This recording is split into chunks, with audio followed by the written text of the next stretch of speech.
A while back, I did a video on Plotting 101 where I broke down a typical plot graph. You can find that video linked in the card above, I guess, because it's kind of a prerequisite to what we're going to be talking about in this video. And so basically, in that video, I broke down sort of an example of a action-adventure fantasy plot, but I figured that it would be advantageous if I discussed how this plot graph applies to a wider variety of situations. I was asked about it forever ago, finally getting to it. So today, I'm going to take the method that I talked about in my Plot 101 video, and then I'm going to apply it to a romance plot. And if this goes well, I will do it for a wider variety of genres.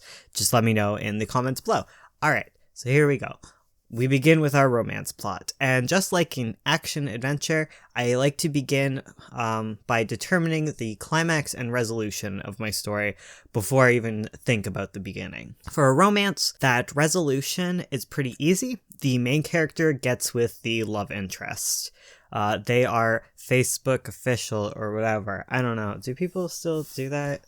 Is Facebook dead? I don't know. The climax then is basically that the main character finally sets aside their flaw and figures out how to work with it, just like in our action-adventure plot. Okay? The introduction then reflects the ending, meaning our story begins with our flawed main character who is missing love from their life, or at least a specific type of love or perspective that the love interest will bring to them. With that, the beginning and ends are then set, and we can look at our midpoint. For the case of romance, the midpoint is much more of an emotional shift. It's typically less bombastic, unless it's kind of paired with another plot that is running along kind of the same time as it. But either way, it's a emotional shift. At our midpoint, the main character realizes that the possibility of love exists. The degree to which this happens depends on the plot that you're writing. With that in mind, we can then move to our inciting incident. And our inciting incident is then very obvious. What's the big event that occurs between looking for love and realizing that you might be in love with a cutie? It's meeting the cutie in the first place. In our inciting incident, our protagonist meets the love interest. Or if they've already met them before, they see them in a new light. And yes, just like in our action-adventure story, the call, the refusal, and the acceptance of the call still apply here. Our protagonist kind of debates about whether or not they want to get with the cutie. And that is the arc within the inciting incident. And finally, we reach our climax once more, and then we can determine the little nitty-gritty bits in there, the low point and the revelation.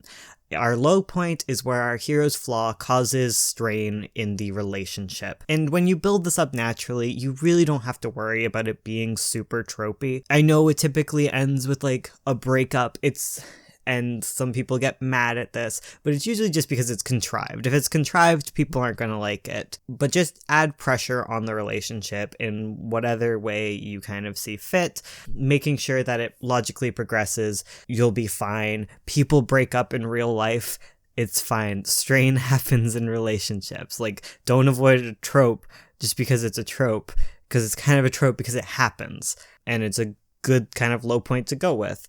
They don't have to outright break up, but there needs to be some sort of argument, some sort of conflict, some sort of thing that pushes them apart. Ideally, this thing is tied to the flaw of our main character. Either way, the revelation follows with that. It's when the hero realizes that they must overcome this big low point that happens, and they need to fix their flaw in order to fix this big mess that's been made. And there we go. That's a romance. Well, aside from rising action, but those are, again, just kind of bridge points where conflict builds, and like they're kind of where all the fun happens, and they're kind of vague to pin down. I think I mentioned this in my first video, but yeah, aside from rising action, that's our story. With all that written down, with all that set out to you, I'm going to then give you an example. I'm going to tell you an example that I've wrote down, a sample plot, a sample romance with each clearly marked sections of our plot graph. So we start with our introduction. We have Paul. Paul is a bird-watching enthusiast. He's given up on humans and is terrified of being dumped, terrified of rejection, so he's just given up on the whole deal.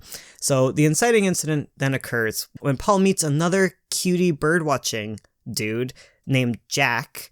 When a rare bird comes to town, he shows up and dang, there's another cutie who likes birds there. Our rising action then follows as Paul keeps bumping into Jack and they start hanging out and flirting, talking about birds. And Paul's outer shell, it begins to thaw a bit. Our midpoint then occurs when Paul finally realizes that he is kind of falling in love with Jack. This causes a fundamental emotional shift because as Paul realizes that he's totally in love, his shields go up. Our rising action then follows in suit. As Paul starts realizing that things are getting a little too real, Paul repeatedly starts putting distance between Jack and himself, especially when things get romancy, and this continues putting strain on their friendship and blooming relationship until our low point happens where Jack literally cannot handle this anymore. There's some sort of big event where they were gonna do something together and Paul totally puts a wedge between this entirely. So Jack is like, hey, I really wanted to date you before, but I can't do this. This is bad. Let's just be friends. We don't even have to hang out. It's fine. Everything's ruined. It's terrible. That's when our kind of revelation occurs within Paul. Paul, while he's away from Jack, realizes that he doesn't really like his old life and really wants this new life. And in order to stop that, he needs to get over himself. He needs to suck it up and admit his feelings. So our climax then occurs as Paul goes to Jack, casting his fear aside, and he's like, hey, I love you, please date me. And the resolution occurs when Jack's like, yeah, sure. And their relationship is official. There you go. That is an example of a romance plot. And that's just one example. Obviously, there's a million of them. They don't all have to be will they, won't they relationships. But that might be a different kind of plot arc. I don't know, whatever. It's romance is complicated. This is just the very beginning of things, right? Characters can be together from the start, or they can start during the inciting incident, they can straight up get together. As long as the emotional beats follow, it doesn't really matter the specifics of when they get together. They could get together from the beginning. There could be an emotional shift. They don't have to just get together right at the end. And they can date however much you want them to in your story. It doesn't matter, okay? As long as the beats are there, you can work with it. And that's kind of what the plot graph is here for you to do, is to help you work things out. Alongside that, there's going to be other conflicts in your story going on, which can really help flesh things out further. And yeah, and then there's so much more than just writing out a plot graph. There's so much more that goes into making your romance amazing and such. But either way, I hope that helped out.